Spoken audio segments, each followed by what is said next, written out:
Hello दोस्तों, welcome to exam luck. आपका स्वागत है मेरे चैनल एग्ज़ाम लक पे।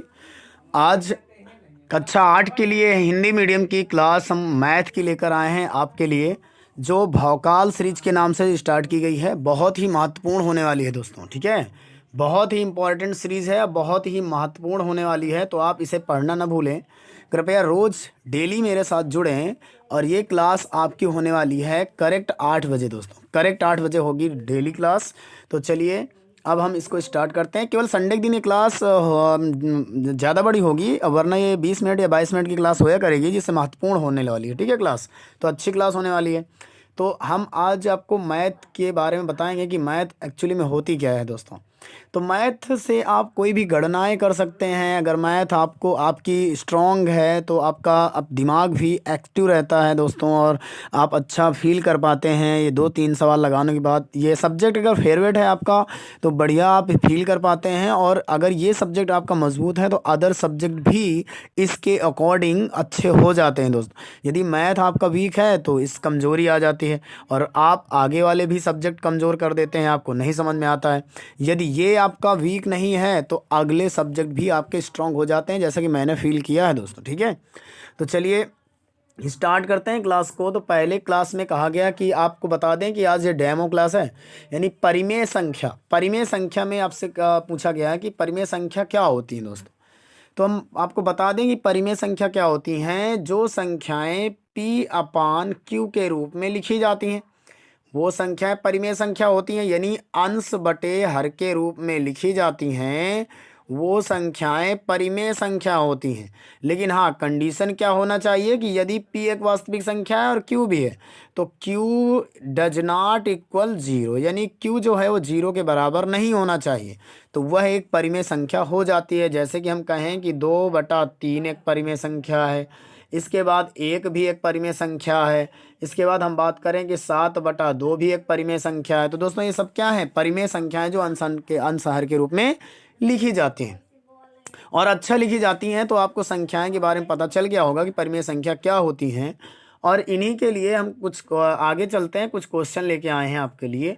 आपसे सबसे पहले पूछा गया है कि प्राकृतिक संख्याएं क्या होती हैं। प्राकृतिक संख्याओं के बारे में आपसे पूछा गया। तो प्राकृतिक संख्याएं क्या होती हैं, जैसे कि कोई संख्या आपकी शुरू हो रही है 1 से, तो 1 होती है, 2 होती है, 3 होती है, 4 होती है, 5 होती है, 6 होती है, डॉट डॉट करके ये इनफाइनाइट तक जाती हैं। तो ये कहलाती हैं प्लस इनफाइनाइट तक, यानी ये कहलाती हैं प्राकृतिक संख्याएं। यानी जो 1 से स्टार्ट होकर के जो संख्याएं जाती हैं उसे हम प्राकृतिक संख्या कहा जाता है, ठीक है। तो प्राकृतिक संख्याओं के बारे में आपको समझ में आ गया होगा। इसके बाद अगला प्रश्न इसमें क्या पूछा है कि वास्तविक संख्या क्या होती है। वास्तविक संख्या एक रियल नंबर है दोस्तों। ये भी कोई भी ऐसे 1 लिख दिया गया, 2 लिख दिया गया, 3 लिख दिया गया, 4 लिख दिया, सारी रियल नंबर होती हैं, यानी दशमलव में नहीं आना चाहिए। अगर दशमलव में आ गया तो वो वास्तविक संख्या नहीं होगी, लेकिन दशमलव में अगर नहीं है तो उसे हम रियल नंबर कहते हैं, यानी एक्स एप्सिलॉन रियल नंबर। तो रियल नंबर वास्तविक संख्या होती है जो कोई भी पूर्णांक नहीं है। पूर्णांक तो हो सकता है लेकिन दशमलव में नहीं आएगा। अगर दशमलव में आ रहा है तो वो वास्तविक नहीं है, तो दशमलव में यदि नहीं आ रहा तो वो वास्तविक है। आप जान गए कि वास्तविक संख्या क्या होती हैं। अब जब वास्तविक संख्या के बारे में आपको पता चल गया है तो आगे चलते हैं, पूर्णांक के बारे में समझ लेते हैं। पूर्णांक क्या होते हैं। पूर्णांक देखो, यहाँ एक बात बता दें कि पूर्णांक को 2 भागों में बांटा गया है।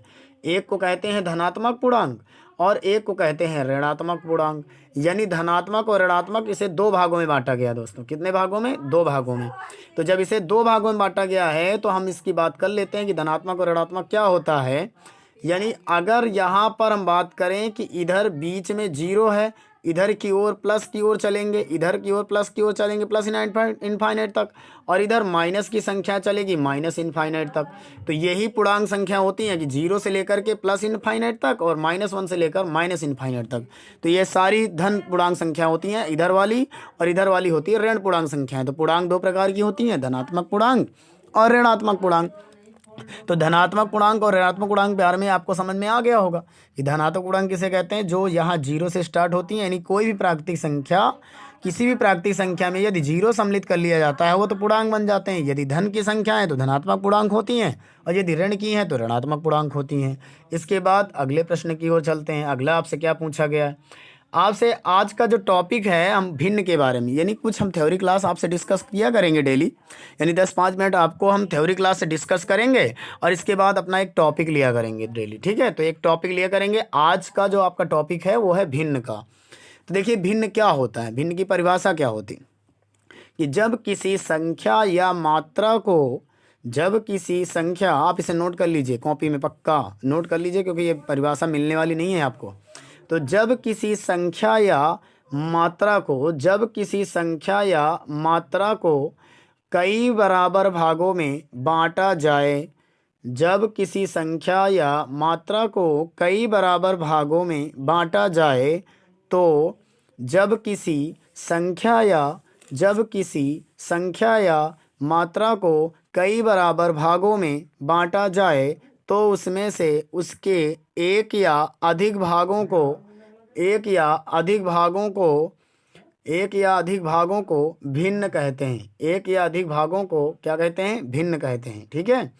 तो जैसे कि किसी मात्रा को 5 बराबर में भागों में बांटा गया, जैसे कि 1/2, जैसा कि 2/5, जैसा कि 3/5, ये संख्याएं क्या होती हैं? ये संख्याएं बराबर भागों में बांटी जाती हैं। जैसे कि हम बात करें आगे, लेकिन हाँ कंडीशन क्या होनी चाहिए कि अगर ये ए बी के रूप में है तो बी जो है वो 0 के बराबर नहीं होना चाहिए, यानी B does not equal 0, B does not equal 0। आगे आपसे पूछा गया है कि भिन्न क्या है, तो भिन्न के बारे में आप जान गए कि भिन्न का हर शून्य नहीं हो सकता। पहली कंडीशन है कि भिन्न का हर शून्य नहीं हो सकता, क्योंकि भिन्न का हर शून्य नहीं हो सकता क्योंकि किसी संख्या का शून्य से विभाजन अपरिभाषित आता है। यदि मान लो अगर एक संख्या में आप 0 का भाग करते हैं तो ये इनफाइनाइट आता है, अपरिभाषित आता है। या आप कह सकते हैं कि किसी ऐसी स्थिति में भागफल अनंत आता है। आप जान गए ना, इनफाइनाइट आता है। तो यहाँ पर आप किसी भी संख्या में यदि इनफाइनाइट आता है तो किसी भी संख्या को आप 0 से डिवाइड नहीं कर सकते, ये पहली कंडीशन। अगली कंडीशन क्या है? अगली कंडीशन ये है कि यदि भिन्न का मान 1 है, यदि भिन्न का मान 1 है तो इसका मतलब है उसका अंश और हर बराबर है। मतलब कि अगर ऊपर 3 है अंश में तो हर भी 3 है, अगर ऊपर अंश 3 है तो हर भी 3 है, तो ये दोनों आपस कैंसिल हो जाते हैं, तो एक ही तो आता है भिन्न का मान। यानी अगर अंश और हर बराबर है, अगर अंश और हर बराबर है तो पक्का जो भिन्न का मान आने वाला है वो एक ही आने वाला। तो यही कंडीशन लिखी है, यदि भिन्न का मान 1 है तो इसका मतलब है अंश और हर क्या हैं? समान हैं, बराबर हैं। इसके बाद अगला आपसे क्या है, अगला फैक्ट क्या है कि भिन्न जिसका हर 1 है उसका मान अंश के बराबर होता है। यानी भिन्न जिसका हर 1 है उसका मान अंश के बराबर होता है। भाई बिल्कुल सही बात है। बात यहाँ पर उसने यही तो कहा है कि आप देख सकते हैं कि जिसका मान लिया जाए, उसने ये कहा है कि भिन्न जिसका हर 1 है, मतलब जैसे 3/1 लिखा है, ये इसका हर 1 हो गया तो इसका मान किसके बराबर आएगा? इसके अंश के बराबर ही तो आएगा, 3 ही तो आएगा। मतलब अंश में यदि 1 का भाग करते हैं तो हमें अंश ही मिलता है। तो उसने यही कहा है कि भिन्न जिसका हर 1 है उसका मान अंश के बराबर होता है। तो आप जैसा कि एग्जाम्पल में देख पा रहे हैं कि 3 में यदि हम 1 का भाग करे हैं तो हमें 3 ही मिला, यानी अंश ही मिल गया है। तो यही इस फैक्ट का मतलब है दोस्तों, ठीक है।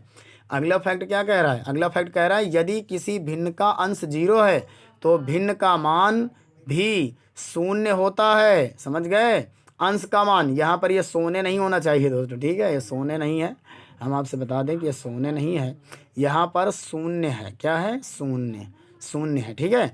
यदि किसी भिन्न का अंश 0 है तो भिन्न का मान भी शून्य हो जाता है। कैसे? कि हम आपको बता दें, यदि आपने अंश में 0 लिया, अगर इसके साथ किसी संख्या का भाग किया, जैसे हमने 2 का भाग किया, तो इसकी वैल्यू क्या आ जाएगी? 0 आ जाएगी। तो इसने इसका फैक्ट का मतलब यही है।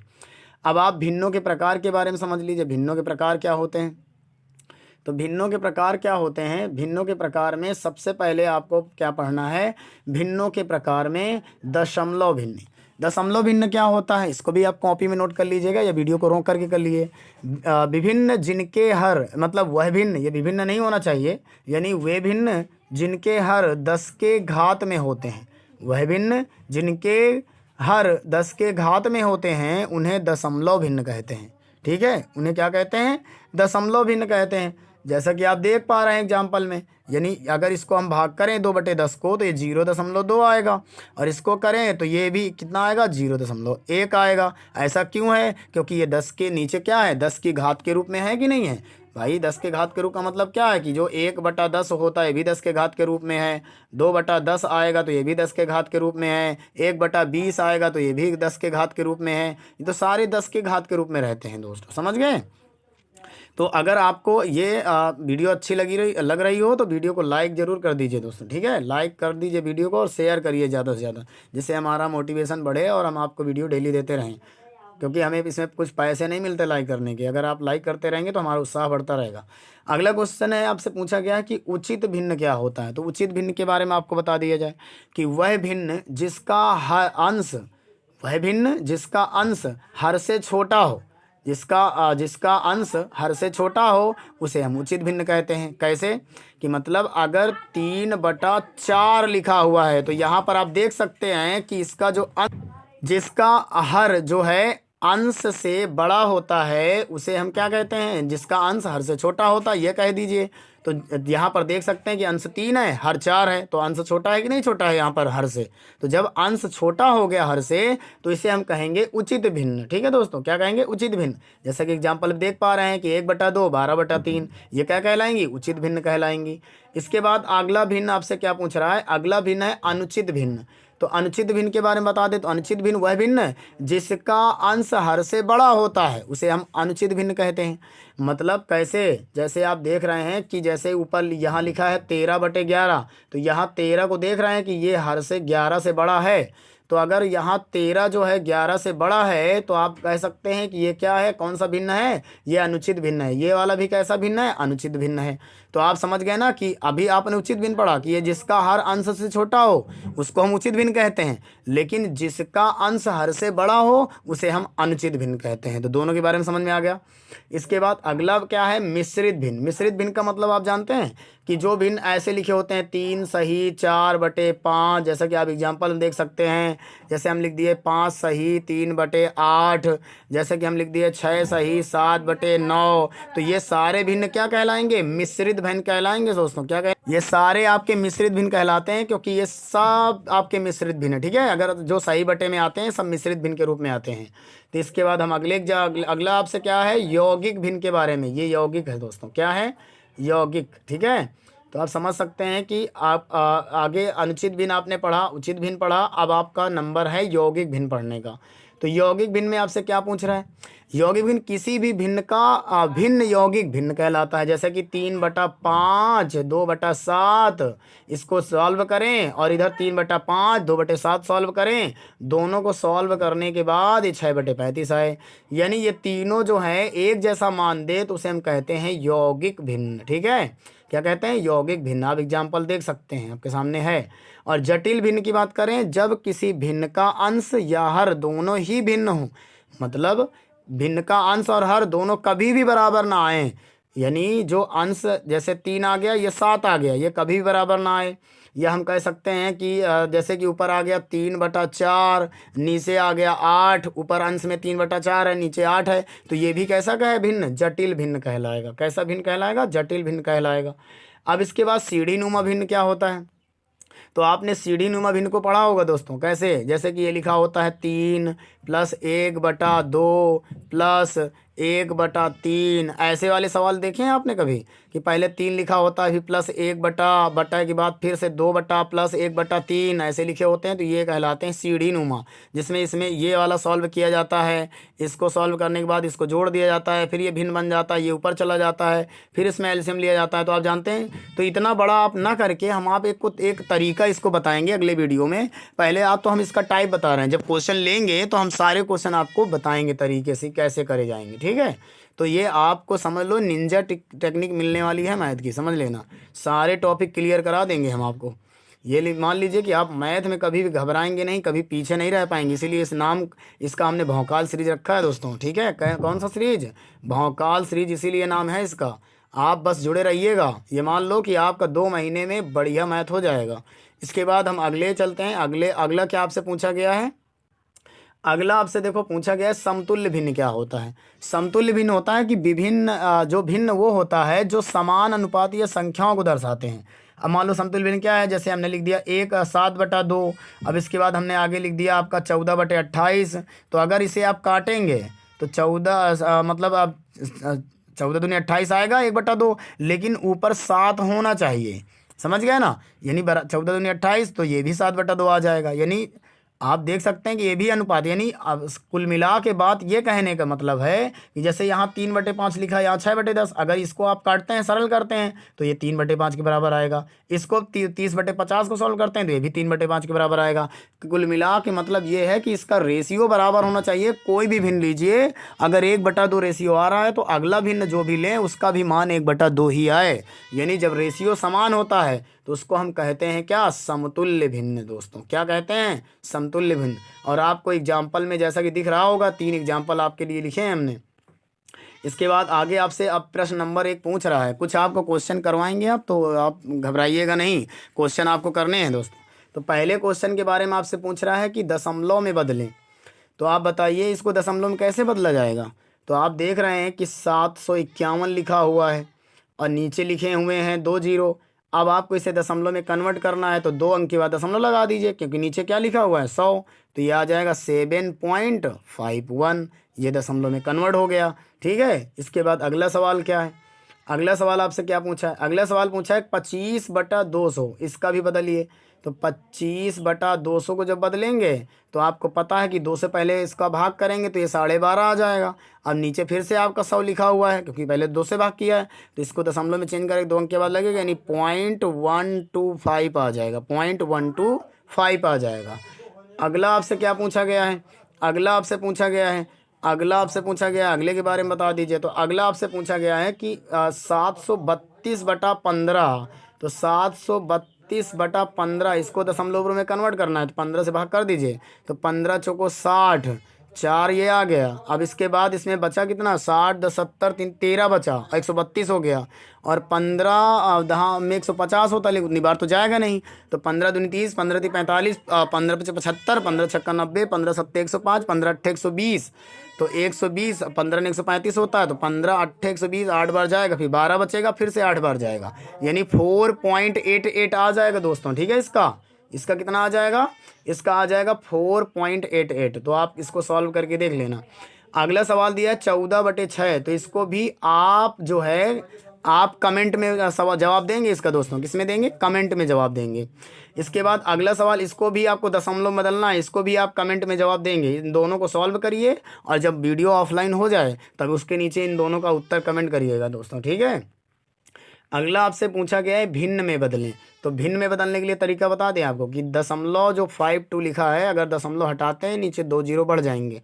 अब इसे 2 से काट दीजिए, 2 दूनी 4, 2 छक्का 12, और 2 से काट दीजिए 2 से 50 बार में, 2 से काट दीजिए 13 बार में, 2 से काट दीजिए 25 बार में। तो इसका उत्तर कितना आ जाएगा, 13/25 है ना। कितना आ जाएगा इसका उत्तर, 13/25।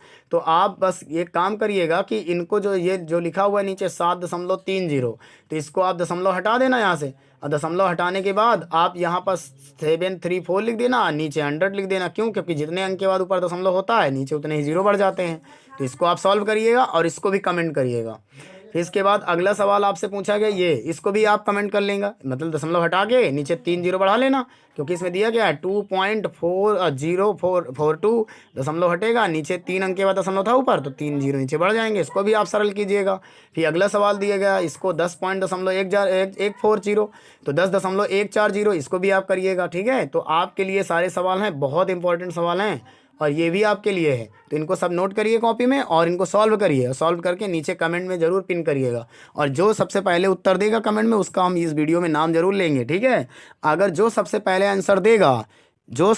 आंसर देगा इस कमेंट के नीचे, हम उसका नाम अगले वीडियो में यहाँ स्क्रीन पर लिखने वाले हैं दोस्तों। ठीक है, बिल्कुल लिखने वाले हैं, और जो भी इसका जवाब देगा उसका नाम सबसे ऊपर लिखा जाएगा दोस्तों। ठीक है, जो सबसे पहले देगा।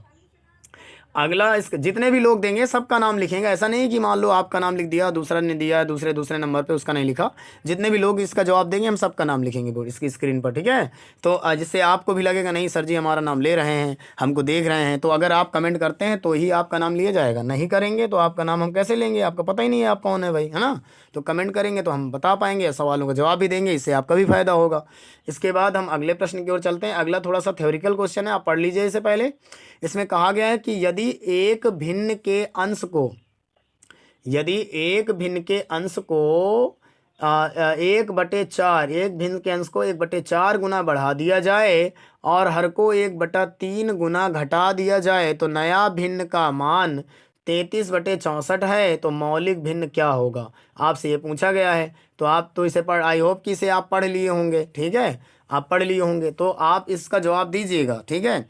उसने कहा यदि एक भिन्न के अंश को 1/4 गुना बढ़ा दिया जाए, तो आप समझिएगा, यदि मान लो एक कोई भिन्न आपके पास है x/y, समझे आप। अगर उसने कहा इस भिन्न के अंश को 1/4 गुना बढ़ा दें, तो इसमें आप 1/4 का गुणा कर दें ऊपर। और उसने कहा हर को 1/3 गुना घटा दें, तो हर में 1/3 कर दें हम नीचे। अब देखो, तो अगर इसको करते हैं तो ये हमारा x/4 आ जाता है, ठीक है। और इसको करते हैं तो ये y/3 आ जाता है। अब पहले क्या था, ये x था, अब इसमें हमने वृद्धि कितनी कर दी, x/4 की। जब x/4 की वृद्धि कर दी तो ये x ऊपर जाएगा एलसीएम लेने पर, तो यहाँ हो जाएगा ये 4x और प्लस में x हो जाएगा और नीचे 4 हो जाएगा। आप जानते हैं, तो जब 1 की वृद्धि होगी तो ये हो जाएगा कितना अंश, 5x/4 हो जाएगा। तो ये समझ में आया कि ये 5x/4 कैसे हुआ। पहले x में 1/4 का गुणा कर लीजिए, इसके बाद फिर इसमें आप क्या करेंगे, वही पहले वाले अंश में इस x/4 को जोड़ दीजिए। तो आपका ये जब एलसीएम लिया जाएगा तो वो बन के क्या आ जाएगा, 5x/4। ठीक है, तो अंश के बारे में आपको पता चल गया कितना हो गया अंश पहले से, यानी वृद्धि करने के बाद पहले से कितना हो गया ये आप जान गए। अब इसके बाद हर के बारे में बता दें। हर के बारे में बता दें कि अगर हर पहले y था, अब बाद में उसने घटा दिया कितना, y/3। तो 3 में से 1 चला जाएगा क्योंकि एलसीएम लेंगे तो 3 जाएगा, तो यहाँ पर आ जाएगा 2y/3। तो ये हो जाएगा घटने के बाद। तो नया भिन्न क्या प्राप्त होता है उसने ये कह दिया। तो हमारे हिसाब से इसका अंश आया था 5x/4 और इसका जो हर आया है वो आया है 2y/3, ये आया है। तो इसका जो इतना आने के बाद इसका जो नया भिन्न हमें प्राप्त हुआ है वो हमको प्राप्त हो गया इक्वल में 33/64, इतना प्राप्त हो गया। अब इसमें क्या होगा कि पहले का चौथे से गुणा, दूसरे का तीसरे से गुणा हो जाएगा। तो जब पहले का तीसरे से गुणा होगा तो 3×15 हो जाएगा, आप जानते ही हैं, है ना, क्या हो जाएगा, 3/15 हो जाएगा। तो 3/15, अब आप समझ लीजिएगा 3/15 हुआ है, तो इसको आप इरेज कर लीजिए पहले, आप तो जानते ही हैं कि क्या ऊपर जाएगा। तो ऊपर जब जाएगा तो ये आ जाएगा 15x आ जाएगा। अब इसमें देख सकते हैं कि आपका 5x क्या आया था, 5x/4 आया था, और 3 चला गया ऊपर और नीचे 3 चला गया, नीचे आ गया 2y। इसको सॉल्व करेंगे तो ये आ जाएगा 15x और ये आ जाएगा 4 दूनी 8y। तो 15x/8y आया, इसको आप सॉल्व करेंगे तो इतना ही आएगा, ठीक है। चलिए आगे चलते हैं, ठीक है। तो यहाँ पर आपके पास आ चुका है कितना, 15x/8y किसके बराबर हो गया, 33/64 के। अब देखो ये 8 से कट गया, 8 8 64, अब ये तो कटेगा नहीं 15 से। अब समस्या ये आ गई, तो ये 8 का गुणा कहाँ हो जाएगा, 15 की तरफ हो जाएगा, यानी इसका गुणा इधर हो जाएगा, इसका इधर हो जाएगा। तो 15×8 120 हो गया, और इधर किस x बराबर आ गया, इधर आ गया 33y। अब आप इसे 3 से काटेंगे दोस्तों, अब इतना आ गया है आपके पास, ठीक है, हमने गुणा करा के देख लिया, यानी आप गुणा करा के हमने देख लिया काट के, तो आपके पास इतना आया। तो अब आपको पता है कि ये 3 से कटने वाला है, कितने कटने वाला है, 3 से, 3 चौको 12, 40 आ जाएगा। ये 3 से काटेंगे तो 11y आ जाएगा। अब आपको x/y का मान निकालना है, तो x/y का निकालना है तो क्या करना होगा, आपको क्या करना होगा, इसको नीचे भेजना होगा, यानी 40 को नीचे भेजना होगा, y को इसके नीचे भेजना होगा। तो x/y यहाँ आ जाएगा और 11 ऊपर रह जाएगा, इस 40 को नीचे भेज देंगे तो 40 नीचे आ जाएगा। समझे कि नहीं समझे? यानी उत्तर कितना आ जाएगा इसका 11/40। इसका राइट उत्तर है 11/40 दोस्तों, बिल्कुल सही उत्तर, करेक्ट उत्तर। ठीक है, अब इसके बाद अगला प्रश्न आपके सामने है। अगले प्रश्न में कहा गया है कि एक भिन्न के अंश को 200% बढ़ाने और हर को 150% बढ़ाने के परिणाम से प्राप्त भिन्न 7 बटे कितनी हो जाती है 10। तो मौलिक भिन्न क्या है? यानी एक भिन्न के अंश को यदि 200% बढ़ा दिया जाता है और हर को 150% बढ़ा दिया जाता है तो परिणामी जो भिन्न आता है वो 7/10 आता है। तो शुरू में जो भिन्न था वो क्या था ये बताइए। तो देखिए इसका हम एक तरीका बताते हैं। यदि आपका 7/10 भिन्न दिया है, उसने अंश को 200% बढ़ाया है, तो आप अंश को 200% ना बढ़ाइए, है ना, अंश को 200% ना बढ़ाइए, अंश को 200% हटा दीजिए। यानी जो बढ़ा है उसको तो हटाना ही पड़ेगा ना दोस्तों, अगर नहीं हटाएंगे तो आंसर कैसे आएगा बताइए।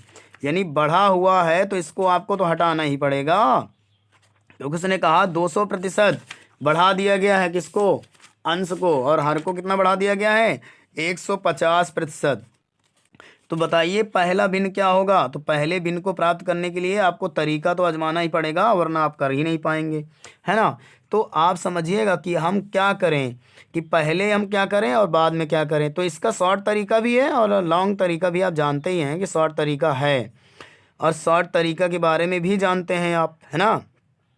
तो अगर हम इसको करना चाहें तो आपको पता है कि 150% बढ़ाया गया है, 150%। यदि हम हर में क्या अंश में इसको उल्टा कर दें, यानी 150% कर दें हम किस में 150% हम कर दें, यानी इसको हमको घटाना है। तो 100/150 बढ़ाया गया है मतलब हर में, लेकिन हम करेंगे अंश में, ये ट्रिक है इसकी। तो 250 कर देंगे, और बटे में क्या करेंगे, जो अंश में बढ़ाया गया उसको हम नीचे लिख देंगे, 100/300 कर देंगे। तो इसको सॉल्व करने पर आएगा, देखो कैसे। यहाँ 2 जीरो से 2 जीरो ये कट जाएंगे, 1 जीरो से 1 जीरो ये कट जाएगा। अब इसके बाद आपके पास यहाँ 1/3 बचा है, ऊपर 10/3 बचा है। तो 7/10 और ये 10/25।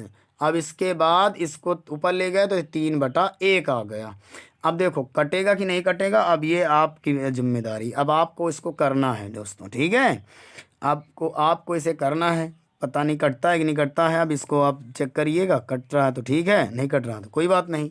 और अगर ऐसे नहीं करना है तो एक तरीका और है, क्योंकि ऐसा लेंदी तरीका आपको समझ में नहीं आएगा कि हमने कर क्या दिया है। तो आप इसको समझिएगा, थोड़ा थोड़ा इसको समझिएगा। हम एक्स से मान के करते हैं पहले कि x/y आपके पास भिन्न है। उसने कहा हम इसको 200% बढ़ा दिया, किसको, अंश को। तो जब 200% बढ़ाएंगे तो 100% से 200 बढ़ेगा तो 300 हो जाएगा, 300/100 ये हो गया। अब हर को कितना बढ़ा दिया गया है, हर को 150% बढ़ा दिया गया है। कितने परसेंट, 150% बढ़ा दिया गया है।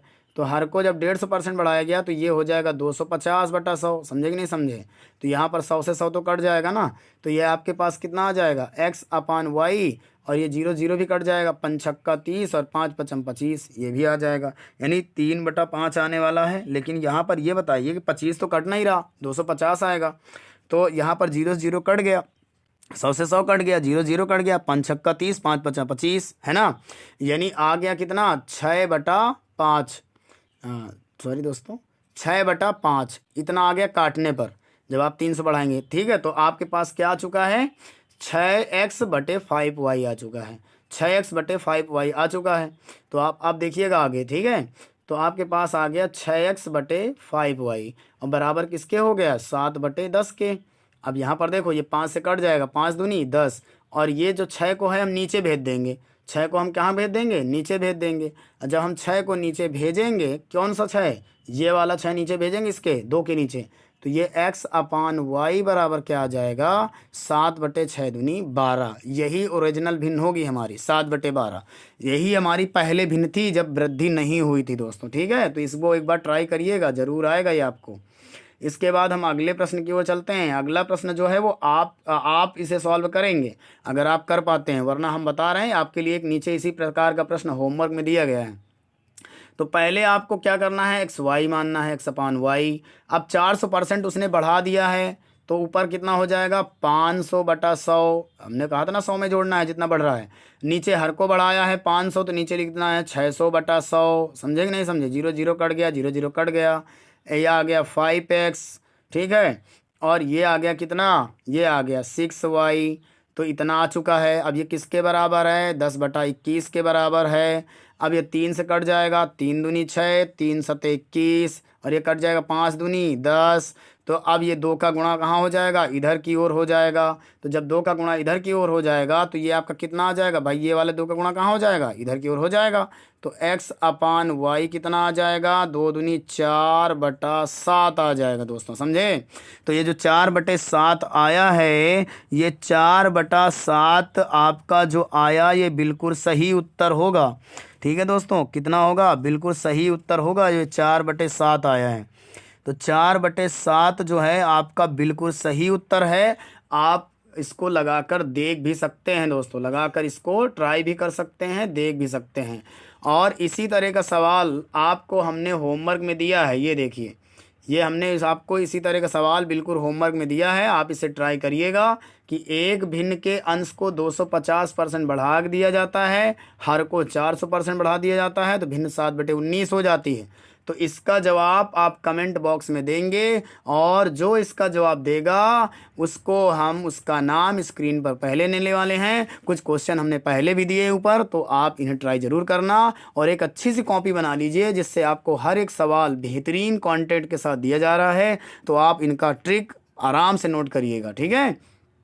तो इनका ट्रिक यही है दोस्तों कि आप जितना भी अंश में कह रहा है बढ़ाने के लिए, उसको आप हर में कर दीजिए। जो आपसे कह रहा है कि हाँ मतलब हर में बढ़ाने के लिए, उसको आप अंश में कर दीजिए इसी वाले भिन्न को लेकर के, तो आपका आसानी से जवाब आ जाएगा, आपको XY मानना ही नहीं पड़ेगा। और अगर आपको चाहिए ऐसी ट्रिक, तो हम ट्रिक से और बेसिक से दोनों ही पढ़ाया करेंगे आपको, जबकि जो कि बेहतरीन तरीका है।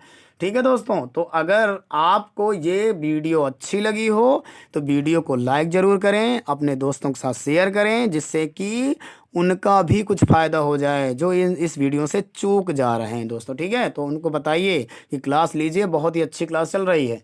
चलिए दोस्तों, तो आपको बहुत ढेर सारी संडे की बधाइयाँ, और मिलते हैं हम कल इसी टाइम पर इसी वक्त। तब तक के लिए bye bye, take care, good night.